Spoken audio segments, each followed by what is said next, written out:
Saturday Showdown. Kia versus Genji The Esports. start of a demonstration of that with a KT with Giu still in the lineup.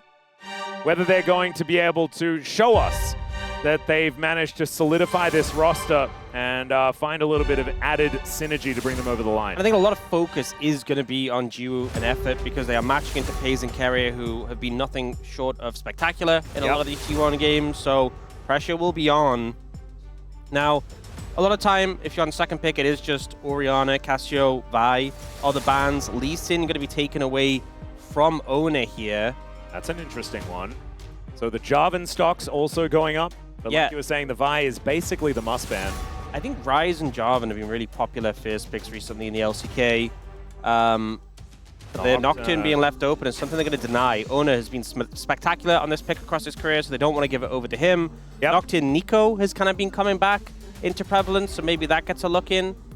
But for the time being, T1 definitely have some solid options to match into this. We know Faker very much a fan of the Ryze, but we'll see if that's prioritized by him here. Olaf also, something we've seen being picked very early in drafts. Yep.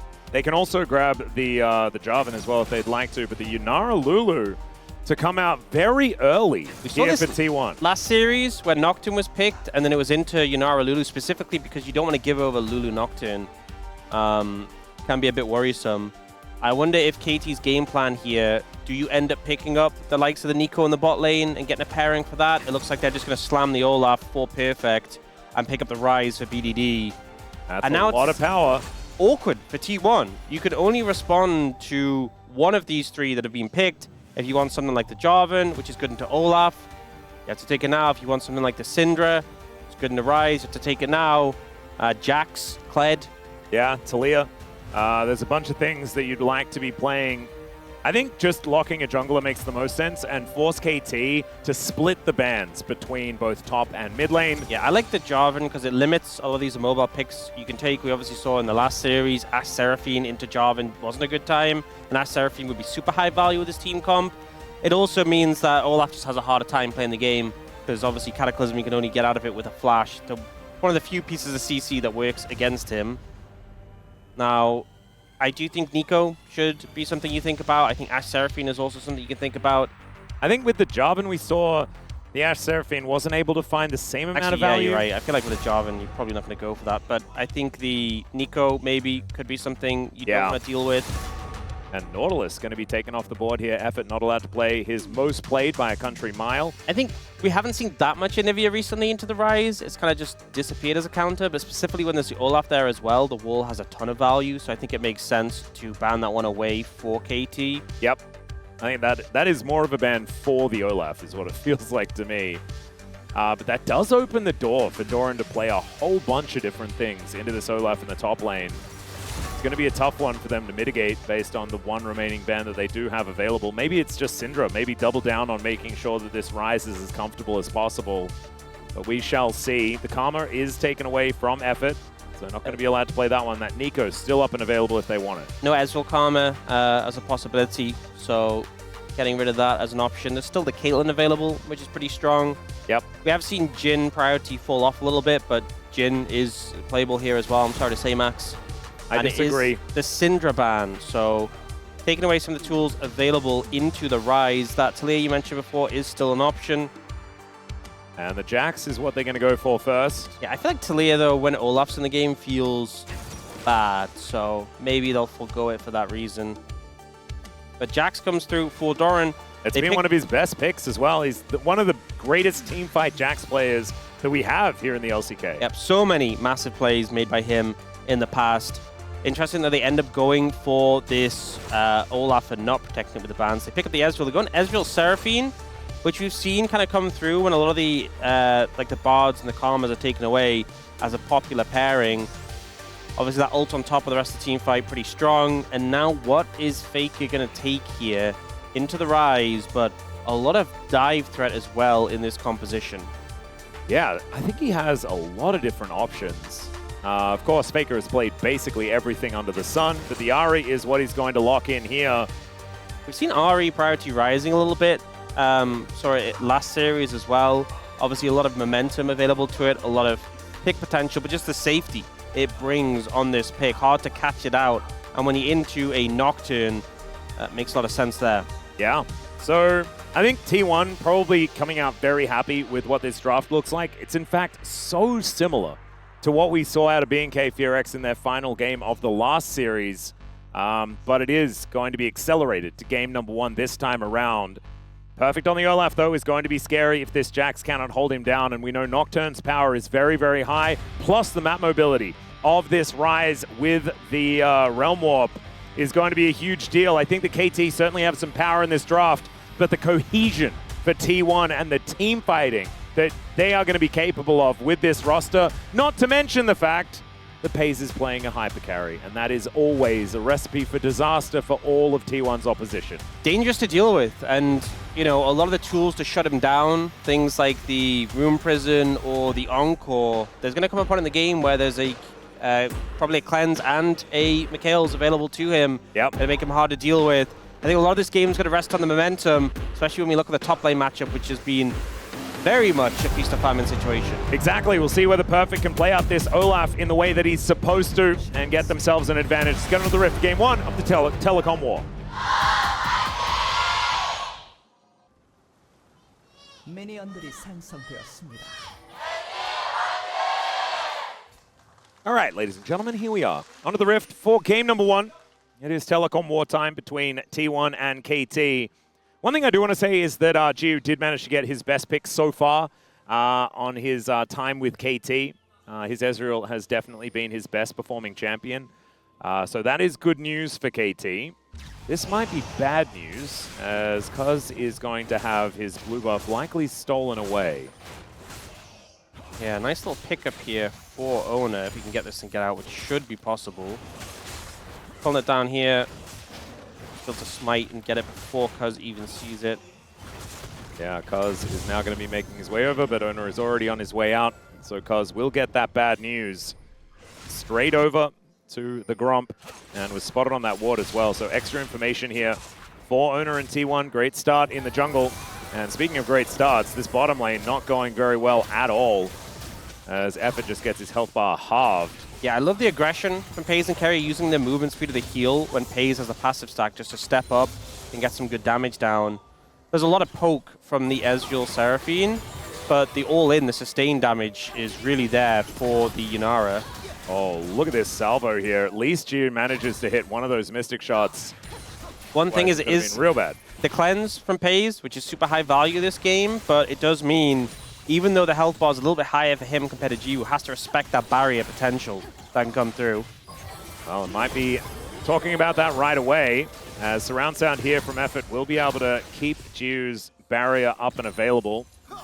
T1 with control of the wave, though, right now. I'm going to be sending it over towards KT, so pretty volatile at the moment. The carrier just focusing on the wave, glitter lancing all the way through, and they're just going to continue this pressure as much as possible. Just because they have access to the wave constantly, they're the ones who control the pace of the lane. FaZe permanently has this passive stacked up, which makes it so hard to trade into him in any extended way. I mean, at Lulu's least also just very good at trading if she can get in range to auto.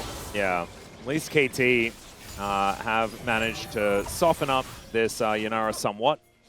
Effort now out of mana, used it there to stop the recall, so I think T1 will stay for one more wave. Verlaf being very loud towards his top side, as Doran's going to get exhausted. Kind of hoping that he has his Counter-Strike back up pretty quickly. He is finally going to be there. I think honestly Doran feels pretty okay about that, burning the exhaust for nothing, but now this gang's going to come in. It looks like they're not going to look for it under the tower. Yeah, you get the exhaust from the Olaf, you still have that Ignite. Perfect kind of has to back away now and reset, because he was kind of close to that threshold where an Ignite would just do him in. Well, does at least manage to get the wave crash, and will be able to go back for a bit of a buy without too many repercussions to come on through. Doran underneath that turret does clear out that wave, and so he's going to make it as hard as possible for Perfect to stay even. But Owner is going to get pushed out of the river here towards his bottom side. This Rift Scuttler will be claimed by Cuz, and that is a double scuttle to go over to KT. It's good news for them. Especially if your goal is just getting Cuz as close to level 6 as possible, losing that early camp, the early blue buff doesn't feel great. Able to catch up now and even get a little bit ahead. And one thing I do want to draw everyone's attention to as well is that KT have been quite good at game ones over the last few series. Have come out of the gate swinging. It has led to sometimes some disappointing losses for the team. But this is often where they will do their winning, is straight out of the gate. See whether that is going to remain true, as here in this early game, not too many mishaps just yet. What are we aiming for to beat the latest first blood of all time? 38 minutes? I think it's 38 minutes and 35 seconds or something like that. 34 minutes. No, 38 minutes and 59 seconds. there we go. All right, so let's put that one on the clock. Maybe we'll just say 39 minutes. We'll say 39 minutes is the one to beat. It's perfect. It's going to flash out of the way of Doran's Counter-Strike. The Ignite was used. Still Doran with a big Summoner Spell advantage here on this Jax. And the fact that Ona is not too far away from level 6, the fact that the Flash is not going to be up and available for the Olaf puts him in a precarious position. That Cataclysm, very powerful. Perfect is low and has Cuz hovering around, but Cuz isn't level 6 yet. This is like the best scenario for a Nocturne to be making a gank. Yeah, especially with the Jarvan in the area. Now we've got Paze and Carrier moving back towards this lane. Gio in a pretty good spot with some free time with this lane, but still has to really respect what Paze and Carrier are capable of on these two champions. Paze is going to step up the beat drop just to try and stop him from continuing forward. But you can see the way that KT are thinking about this lane. Paze is just always moving forward. So Effort is always aiming skill shots as if he's just going to be parading and like running Gio down here in this lane. Yeah, his positioning's been so aggressive. And, I mean, there he took a bit of damage, but he was dodging away from a lot of skill shots prior to that. And this is just such a heavy skill shot-based lane for the Ezreal Seraphine. And just walk at them and auto-attack for T1's bot lane. Yep. It's working out quite nicely now, as you can see, about a 9 CS advantage. Gio is going to be making his way back with a Sheen. There's Dragon's Ocean as well, so a pretty valuable one, since you're not getting the soul, and that early sustain can go a long way. Yep. And we do see a good amount of vision set up by T1 in the area in the river. Level 6 close for both junglers, and that Scuttle is up and available as something they can play for to get that. Oh, Owner actually hits level 6 now off his Raptor camp, I'm pretty sure. Yeah, so and Cuz will actually, I think, get it off this Gromp. So both junglers have level 6, both junglers next to the bot lane. I think they have a bit of a game plan for what they're going to do here. I'd agree. T1 with so much vision around this Drake, though. It's kind of crazy. Slurkle dodged here nicely by Cuz. Dustspringer actually for a bit of somewhat meaningful poke towards Carrier. He's only level 5, wanting to get that wild growth, but still quite a ways away from grabbing that one. Gio does hit level 6, meaning that the Effort is even further behind as far as experience than Carrier is. Game has felt very tense so far. far. Both teams not really finding any big headway, but I feel like it's probably just going to explode on the back of the first big fight when things like the Paranoia are used. Mid's been pretty quiet so far. I think it's a really interesting one, though, because the scaling conversation feels like both teams just want this game to go late. T1 especially, right? It's a front-to-back composition where Doran can go for flanks and 4-1s, as B2D will be able to throw down the Ghost here. The Charm somehow misses. Spirit Rush comes in, and Faker is going to make his way out. I don't know how that Charm missed. Yeah. I want a redo. This does mean a lot of pressure afforded for KT. Sending Faker back, and now he has no ult, means they can move over towards those grubs. Faker doesn't really want to fight around those when there's so many more tools available for KT right now.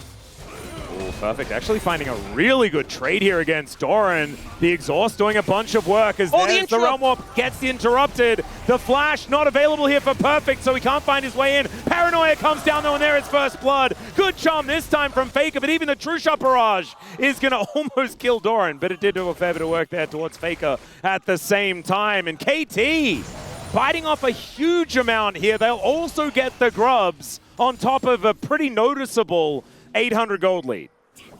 Yeah, Ona sacrifices himself to save his top laner, but it doesn't save him from this awkward position he's in right now. So low on HP, I think he just has to leave.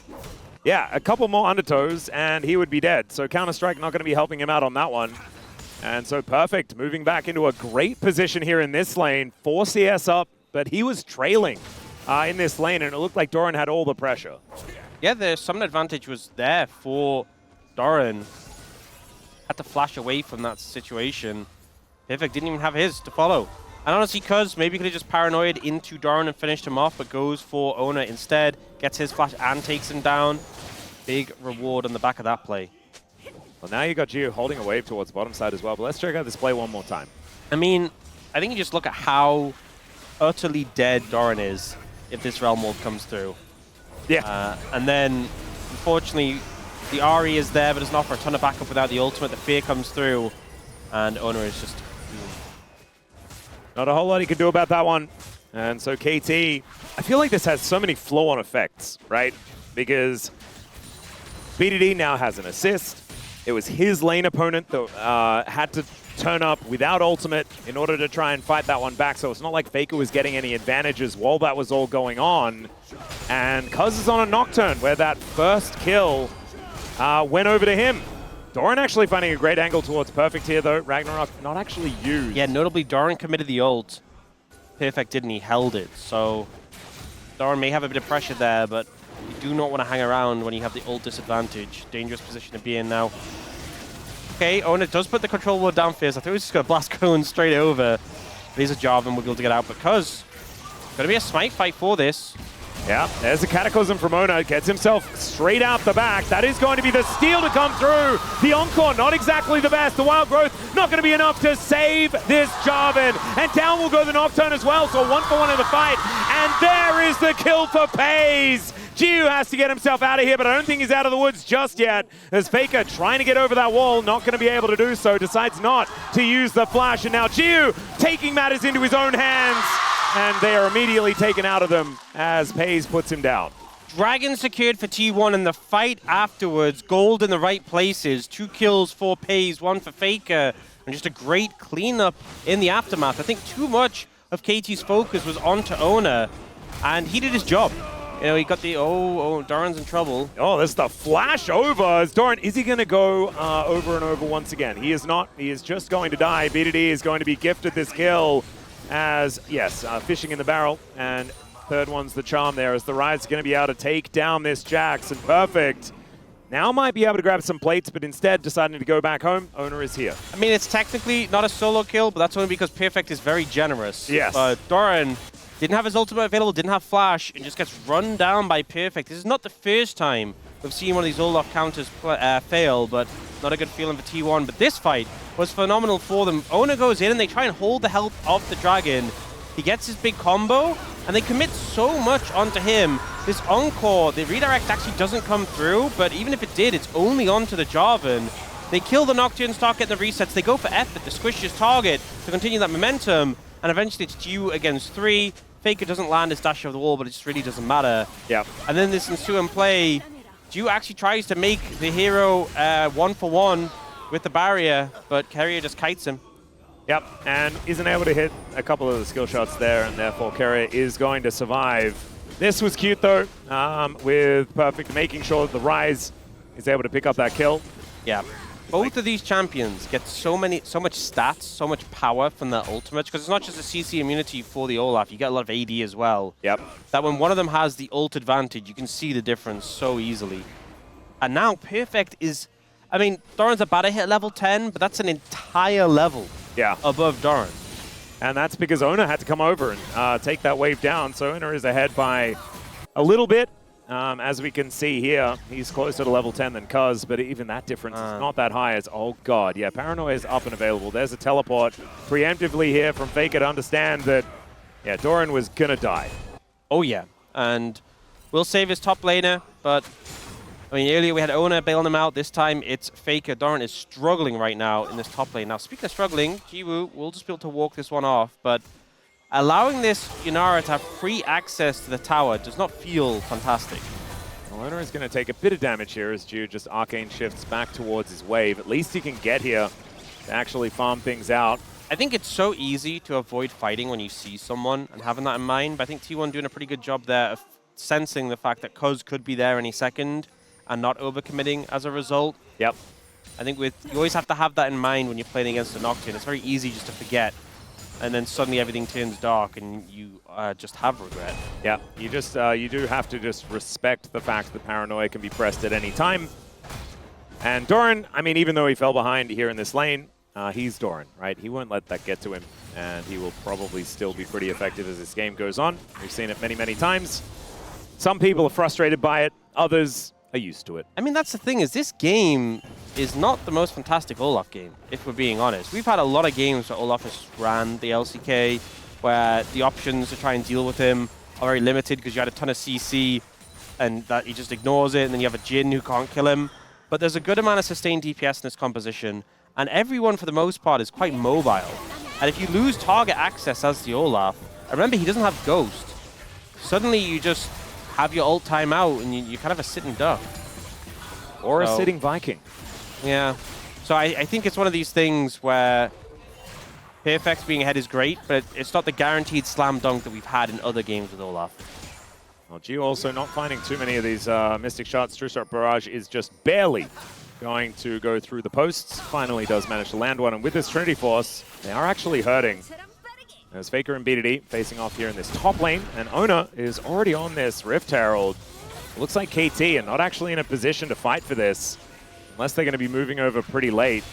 They're not going to be able to get that control ward down. They get the bad news that this one's already been started, and Faker now looks for the angle, doesn't find the charm. There's the Paranoia, the secure on the Herald, does go over to Ona. He gets feared, but there's the Wild Growth to keep him alive. BDD trying to get out of there with the Realm Warp, and he will be able to escape, but they've lost their jungler and they lost the fight. Gio now in trouble as well, as in goes Doran. Well, the shield's there from Effort. Will keep Gio alive. Doran trying to make the play with the summoners to burst out the enemy carry. That was a jump scare, though, from this Jax. Yeah, I will say Gio still had barrier, so maybe a little ambitious. End result, though, we do see the Herald picked up by T1. So as this plays out, Ona gets quite low. They dodge away the initial CC from the Ari. That's the one. But the redirect from Effort, he kind of did this earlier as well. It looked like he wanted to redirect on Ona, but it already fired out. So he hit Pays, who just cleanses it, and then Ona didn't die as a result. I think, because obviously we've seen the ult flash where it redirects the position, catches him off guard, but there he just hit Pays, who instantly cleansed. And it didn't really amount to much. I feel like if you're committing the flash in these situations, I mean, you can do that sort of combo to catch like Pays off guard. There is that logic behind it. But when he has cleanse available, it doesn't really amount to much. No, and especially Pays, his cleanse timings have been pretty good, just in general. But I feel like it's once again a situation where KT expend pretty much everything just to try and kill the Jarvan. And Ona had already secured the Herald. Quite frankly, his job in the fight was mostly done. Yeah. And if you commit everything to kill him, it's just free reign for T1. Now we do have Paranoia back up again for KT, so they could theoretically fight for this dragon, but T1 have a lot of control of the area.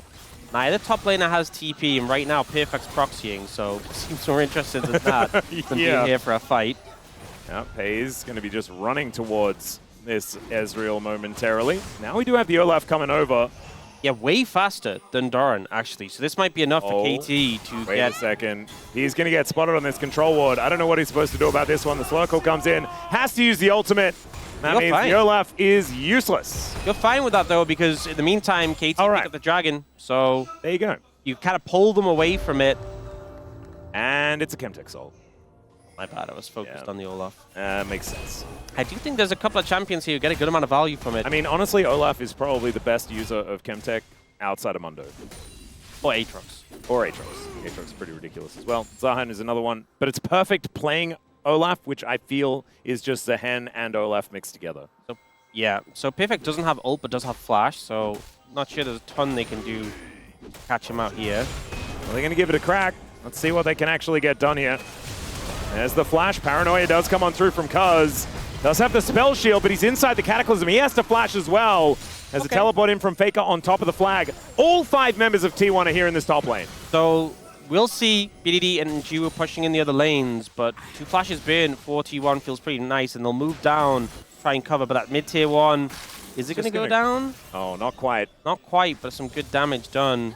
3 grubs here for KT, being put to work by both Gio and BDD. Look at the items, though, between the 80 carries. Runan's picked up for My Pays, which, God. reminder on this patch, did get a buff. Yeah. That's all right. There goes Faker, finds the charm onto Effort, and down he goes. Cuz is going to be the double kill for Pays. And Pays does take a bit of damage here, as I think he was actually tanking up the turret. Gio going to keep himself alive, but the Rift Herald gets a headache. And T1 now moved to the first notable gold lead in this game.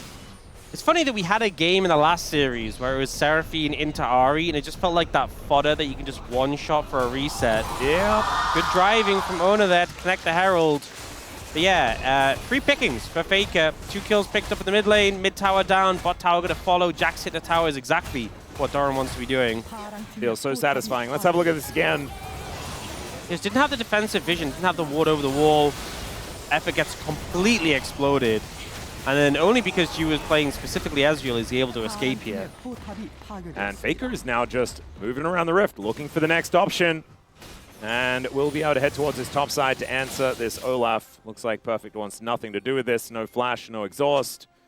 And does have the Ragnarok back again, but I don't think that's going to be enough to allow him to fight against Faker, who is very, very strong. I mean, one thing with the Malignance plus the upgraded Soul Shoes, it wasn't a massive buff, but they did make it. It now has 20 flat pen. And you get the Magic Resist Shred from the Malignance. It's just a lot of damage on that early spike between those two. That's a good one. The mid laners. And seeing that demonstrate on a squishy level 8 support doesn't feel too fair.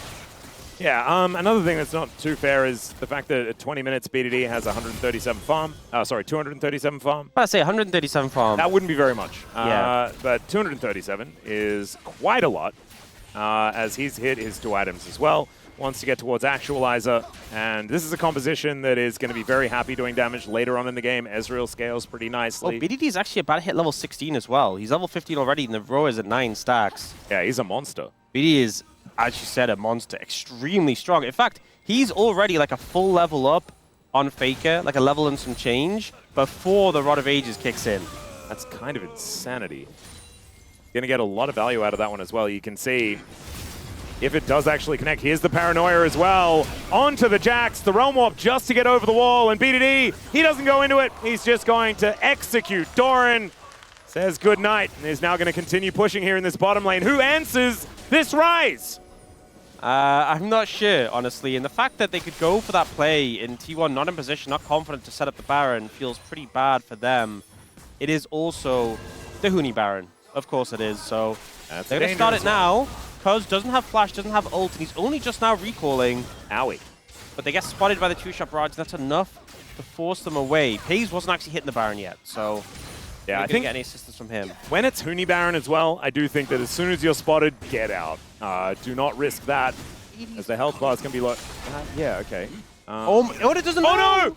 He doesn't even know that he's just here! Oh, it was right Oh, there! that's so sad. Mega Cone gets BDD to relative safety. There was a Lulu in the area, and in fact, Carrier was kind of surrounded, but is able to just go back home. You know, I think as much as Ona, it would have been nice to get his red buff. I think face-checking the Ryze, probably not good for your health. I mean, if I was Ona, though, I wouldn't be like, oh yeah, that's probably Ryze stealing my red, you know? BDD just picked up Actualizer, and he's about to hit level 17. Uh-huh. He's going to hit 17 before Faker hits 15. He's a big boy. Yeah, large and in charge. And very blue. So even though T1 have had some good positive plays through this mid-game, BDD is a major threat. Oh no, they're going to let BDD play with his new toy as well. Possible fight to start off here as Faker looking for that flank angle. 4 levels up on Pays. Yeah, what has BDD been doing? What have they been feeding him? Yeah, hyperbolic time chamber BDD. Okay, well, now they're going to try and blow up Faker. That's a great charm this time. And down goes the Ari. No Cataclysm for you, Owner. He's just dead immediately. And yeah, that's the actual fight there from BDD. They don't manage to kill Jiwoo, but even if they did, I just don't think it would matter. BDD just demolishes them. So much damage available, and he's so bulky now. Yeah, it's 3,400 health. I think he actually has the most health in the game right now. I would not contest that. And he also has the Seraph Shield on top of it. Kahuni Baron does a ton of damage to KT there immediately, but it just doesn't matter because no one's coming to contest it. Yeah, not a chance. You can see it's actually shredded them, which Wow. just kind of shows important to make sure you have control of the... Oh, Doran. Okay, top laners get more experience from doing their quests. Daniel, Yeah. what is happening? Why is he 3 levels above Doran? I know it's Rod of Ages, but that's only 1 level. BDD really showing why the Ryze priority has been rising up. We see Dude doesn't get over the wall, but the flash is pretty great. But this Encore, perfect onto Faker and Pays. Pays will just cleanse, but it does catch out the mid laner of T1. It's really good that Effort realized that he can use Encore without flashing. Yeah. Because that one was fantastic. That one was phenomenal. I think maybe overthinking some of the earlier ones. Yeah, I have a feeling that maybe he was like, oh, I just really want to be in that Mad movie. And I've seen these Seraphine guys, and they keep doing the ult flash, and it works great. Sometimes you're too set on getting like the mega play and hitting like so many people that you kind of miss the forest for the trees, and it's just better just to get the right targets. Yep, just aim it well, and you're probably going to be fine. And that's exactly what happened here for KT. But it's a 2,000 gold lead now for just the Ryze. And as soon as he gets an arm guard, I just don't know what T1 is supposed to do about it. Maybe fight everywhere the Ryze isn't is going to be the play. But they now have a Baron, and they're going to be taking down this inner turret. That one's going to be a pretty comfortable one. Only a couple of plates in the bottom lane as well, as Kuz slows down Ona here, that stride breaker. And Ona was singing the song, you know, ain't nobody going to break my stride, but they broke it anyway. I'm going to say it. What? Isn't it crazy that people weren't building Actualizer Third on Ryze? Yes. Isn't it just absolutely insane? You know what's going to happen? Like, Saturday's going to roll around and Trovy's going to play Ryze, and he will build Dash Cannon instead. I think even he's given up on it. I think they've just realized that I hope so. the item that scales with your mana is pretty good on Ryze. Yeah. That's, I know, it's shocking, but I'm glad we got there in the end. We figured it out.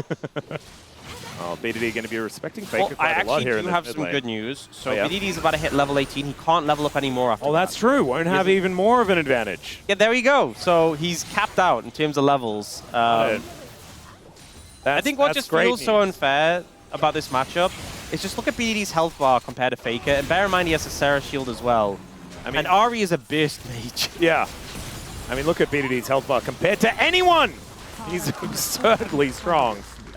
Okay, KT going to be able to use the last remaining seconds of this Baron to knock down this bottom outer turret. Baron power play looking pretty good. And we've been talking about the fact that BDD's massive, KT are in such a good spot. 3.5k gold is not enough to make you feel comfortable if you are KT and you're staring down the barrel of Pays playing Yunara.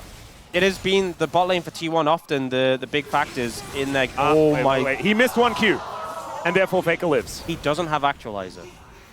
Oh my He didn't have Cool. It's not up for a while. Didn't have Actualizer. Faker was just dead if he has that item. Yeah. Did he miss? I thought he missed one Q. Yeah, yeah, I think he might have as well. But like, I mean, if he didn't do that, he didn't even need Actualizer, and he's still just dead. True. My lord. News just in, Ryze does a lot of damage. Yeah. That's Irrespective of the Actualizer. Yeah. Just actually does more damage, even if it's not actually. I remember because, you know, Actualizer was based on like the Arena ARAM Mayhem augment, the one that like increased, it's called Overflow. Because Overflow was in the game before Actualizer was. And every game that a Ryze got that was just over. Every single game. And they were like, let's just bring it in so you can buy it all the time. Let's just put it in League of Legends. Why not? And you know what? It's kind of the same is true here. Well, this is going to be problematic as now we've got fights on multiple fronts. Perfect kind of got confused about where he wanted to be. And Ona is going to jump on top of Gio and then get himself out. That was a very cute play. Still going to need to do some more fancy footwork to get himself out of this one. Problem is he's still dead, but this is just stalling his death. It is. Oh, trading places. That was so cute. I don't remember the movie, though. Did you watch Trading Places? No. I did see Ergot when he was in the early iterations of the game. That was kind of like his ultimate. Isn't that hyperkinetic position reverser? Yeah. Ah, okay. That is what they did. But it was actually honestly a bit more hyper than the original LoL, which was like... What if Trading Places, the movie, was actually called hyperkinetic position reverser? Do you think more people would have seen it? Probably a different crowd. Probably. If you played it at Games Workshop, I'm sure they'd like that that name better. This feels like, you know, if you're playing Chaos Marines or something like that. Okay, Cuz is going to be taking a soul point here for KT. And you might be saying, you know, you're poo-pooing the Chemtech Soul, but with this composition, you're feeling pretty great about a Chemtech Soul, to be honest. Haze does have 4 items. Okay. And when you're looking for a main character, it's often been Pays. It still is Pays. But Yep. a lot of threats on the other side. And we've seen that Ryze has this magical ability just to make champions disappear. So, against pretty massive odds right now, but we do have the Cleanse plus Mikhails available for the Yunara. It just comes to setting up this pick to get the damage down. Oh, speaking of picks, that is going to be the Ragnarok used here by Perfect. Doran just trying to stay in range. They look like Paranoia they're makes tryna- things dark. It's actually a really heads-up Paranoia from because he's nowhere near. He's Yeah. not even in range, but he just presses the button and T1 immediately pull back. But 7 seconds on the Baron. They have to get over there, and KT are not in position for this whatsoever. Whoa. Oh my god, BDD, the damage, the flash forward, the Realm Warp to deny Faker. He can get over the wall once again, and BDD is not going to follow. But now, without the Ryze here, this is way better for T1 because he's so incredibly powerful. The Encore is decent though from Effort. Ona gets the Wild Growth yet again. Cuz gets into the backline. Perfect's on top of Doran. And now BDD shows up. And oh my god, he is actualizing everywhere. Gio goes down, but KT, I mean, up until recently, he wasn't even a member of the team. They'll just walk up the mid lane now and look to try and finish this game. It looked like the theory was there. You know, Faker could TP in, BDD used his Realm Warp, couldn't get there in time, but he just ran his way over to finish up the fight. Hayes trying to do everything in his power to turn the fight around, but it's just not quite enough. Faker and Carrier need to try and clear the wave out. They're going to keep this game going, but it's such a hard ask. It really is. With no Baron, it's a little bit more possible, so they will be able to at least stop this push, but Okay, they play it safe.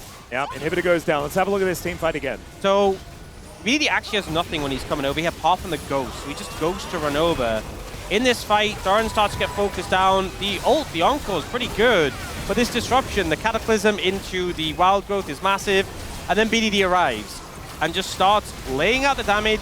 He's too tanky to cut through. Pays goes for Gio instead, which he does take down. But there's just so many relevant threats you have to eliminate as this Yunara, and just not enough time. And BDD just built a hat. Oh, wow. And you might say, you know, Ryze is a mage, and you were saying that he was doing magic tricks, he was a magician. He can certainly be that now. He's a wizard as well. But he has over double Faker's AP, by the way. Yeah, he's a big boy. He has over double his AP, and What does he have, like 700? and he scales his mana too, and he has like 6,500 mana. He has over 600 AP. Uh-huh. A little bit mega extremely super strong. Okay. We're going to say not balanced. Also has like 4,000 HP. That's fine. T1 are just on the Baron. And there is a Cuz in the area. They're going to look for a turn. Teleport brings Doran over. True Shot Barrage does so much damage. My goodness, Huni, what are you doing? This is your former teammate right over there that you're doing a lot of damage to. Obviously, I'm referring to the Baron. As Cuz, Mega Cone angle is right here. Geo but Arcane Shift out of the way, but Effort not so lucky. However, he stays alive for so long. They go 1-for-1. There is the Zhonya's from Doran. Down goes the Olaf. And now BDD dives forward. They manage to get him down. And it's Geo and Cuz against the world. Pays trying to get the damage down. And he should be able to chase after them. Okay, Geo. I see you now. Arcane Shift forward. Wild Growth has to be used to keep Pays alive. The base, by the way, is taking a lot of damage, so Yeah, Faker's got T1 that. have to go back.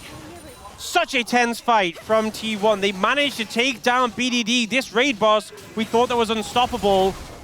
And we'll see the ensuing fight. So they go for this Mega Cone engage, the engage cone, and get straight onto Effort. But unfortunately, Effort survives just the slightest bit too long because he manages to get the Encore off, and it connects on the 2 targets, which gives a lot more momentum to KT.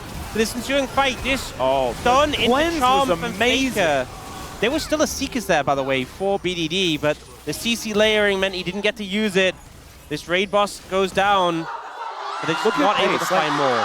This cleanse was just absurd. He came out like, what the heck? even from his perspective, I don't see how he figured out that he was supposed to press it right then. Okay, that was pretty ridiculous. Captain Jack maybe needs to be pays. It was the Mikhails, because he still has the... Oh, wait, it was. Yeah. Okay, never mind. Carrier, you're just a god. I think Carrier probably should be Hall of Legends number 4. I think that's almost a guarantee. Don't you think that'd be the best? That'd be the best option. I think most people understand and agree. Okay, KT now looking for their soul. But the dragon soul, not their humans. They've got souls, it's fine.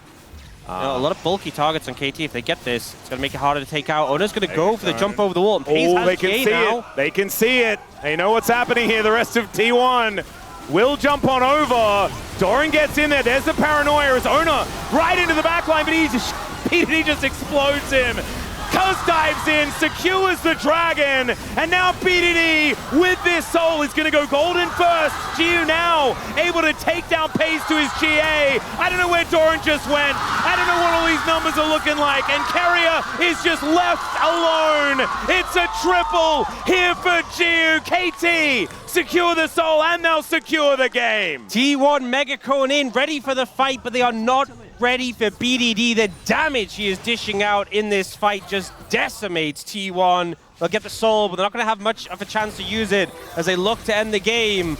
Taking us to game 2 and trying to keep their hopes alive of staying out of play-ins. And I don't know, man. BDD hitting form like this right now is about as this is about as late as you can do it. You're just so impossible to deal with. I think a big reason why he didn't do more damage this game is because whenever he looked at someone, they died. Yeah, no. They just kept running out of health. Yeah, there was just not enough health bar on the enemy. 내가 치고 있을게. 가서 먹어라 이제. 가서 먹어라. 근데 이거 갖고 본다. 나 리셋. 오케이. 아, 3 보자. 아래 3 보자. 싸움으로 봐, 싸움으로. 나 공부하자. 앞라인부터. 앞라인. 앞라인 보자. 승리 한번 살아. 승리. 확잡아. 좋아. 앞라인 맞아. 아, 승리. 뒤려봐. 유나라 봐야 돼. 유나 잡자. 일단 미드 가자. 나이스. 미드 가자. 미드 가자. 나이스.